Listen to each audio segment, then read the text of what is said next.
Welcome back to our series, Questions Jesus Asked. Our question today comes from the Gospel of Mark, chapter 8, verse 29.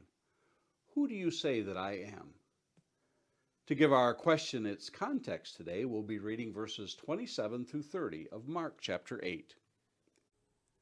And Jesus went on with his disciples to the villages of Caesarea Philippi. And on the way he asked his disciples, Who do people say that I am? And they told him, John the Baptist, and others say Elijah, and others one of the prophets. And he asked them, But who do you say that I am? And Peter answered him, You are the Christ. And he strictly charged them to tell no one about him.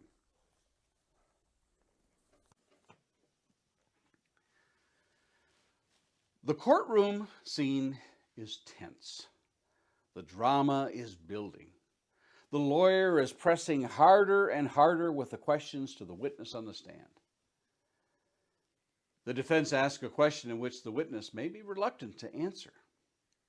For example, how fast would you guess Mrs. Brown's van was going over the posted speed limit when she lost control of her vehicle and led to the accident, which was clearly her fault?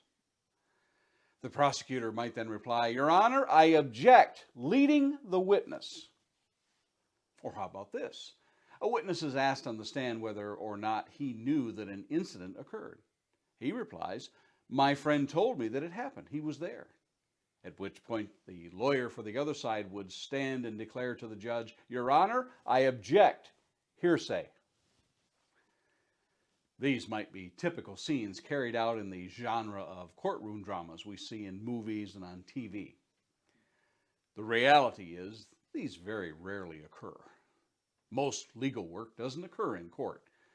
It is the tedious paperwork and advising of clients. Not very exciting, I know, but that's the real world. I wonder what the life of the disciples was like on a day-to-day basis. Was there a lot of walking and just a little preaching and teaching along the way? Did the disciples spend a considerable amount of time going after food to feed the entourage? After all, there weren't supermarkets and convenience stores around the corner. The reality is, we aren't given every detail. Remember what John records for us in John chapter 20, verses 30 and 31. Now, Jesus did many other signs in the presence of the disciples, which are not written in this book.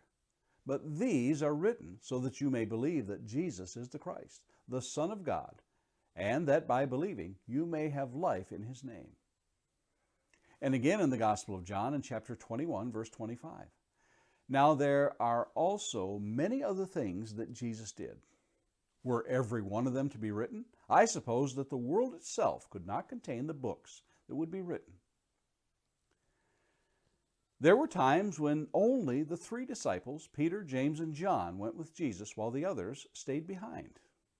For instance, in the Transfiguration in Matthew chapter 17, verses 1 through 2, we read, And after 6 days Jesus took with him Peter and James and John his brother, and led them up a high mountain by themselves. And he was transfigured before them, and his face shone like the sun, and his clothes became white as light. I use these examples that those breakthrough moments may have been rather far apart in the ministry of Jesus. Consider Mark chapter 4, verses 33 through 34.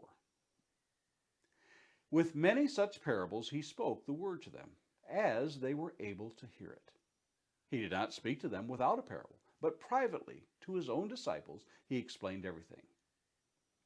And again by John in John chapter 16, verses 12 through 13. I still have many things to say to you, but you cannot bear them now. When the Spirit of truth comes, he will guide you into all the truth. For he will not speak on his own authority, but whatever he hears, he will speak, and he will declare to you the things that are to come. Jesus' teaching was hard for them. In reality, it's hard for us today. For many of us, it is years before we can grasp some of those teachings.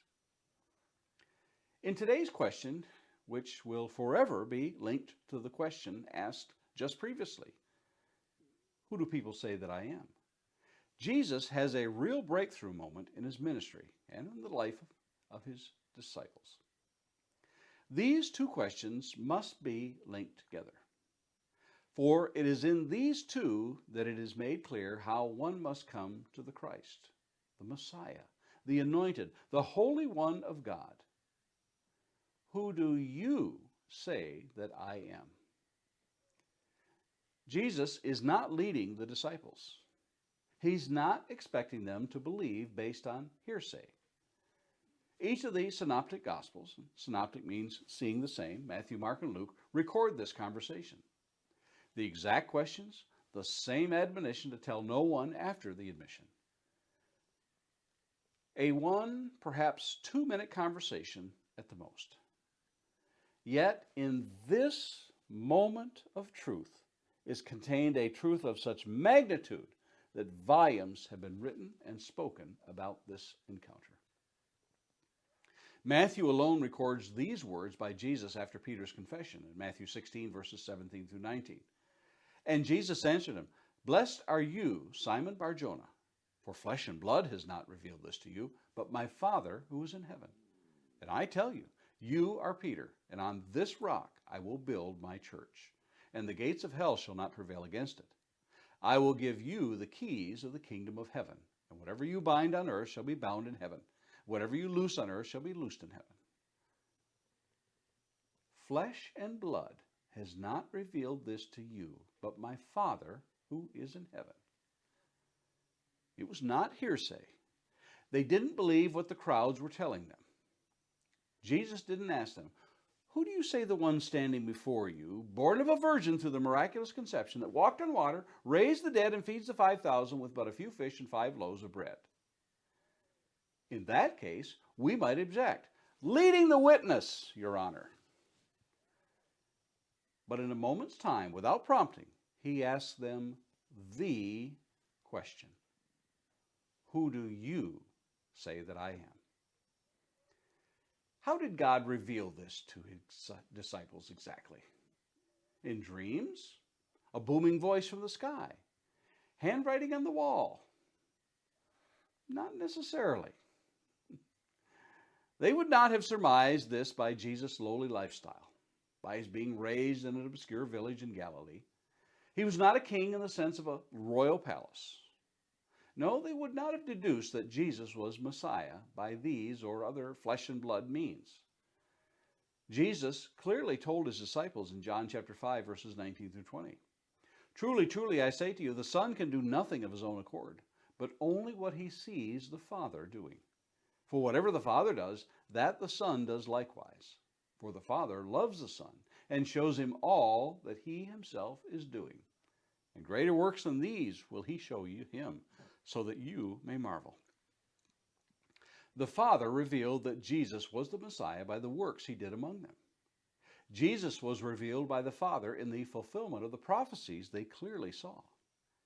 The Father revealed Jesus as Messiah by his teaching. In John 14:24, "Whoever does not love me does not keep my words, and the word that you hear is not mine, but the Father's who sent me." God even revealed this to Peter, James, and John by a booming voice from the sky in Luke 9:35. "And a voice came out of the cloud saying, 'This is my Son, my chosen one. Listen to him.'" All of this we have recorded that we might also believe.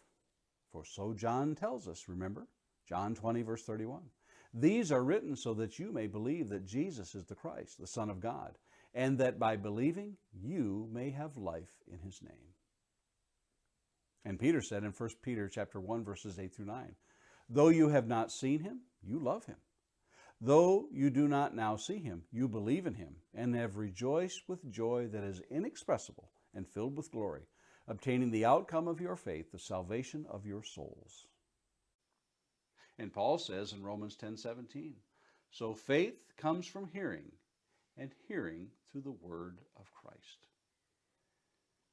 No one else can answer this question for you. So, who do you say that Jesus is? And Lord willing, Let's meet here again tomorrow and look at another of the questions Jesus asked.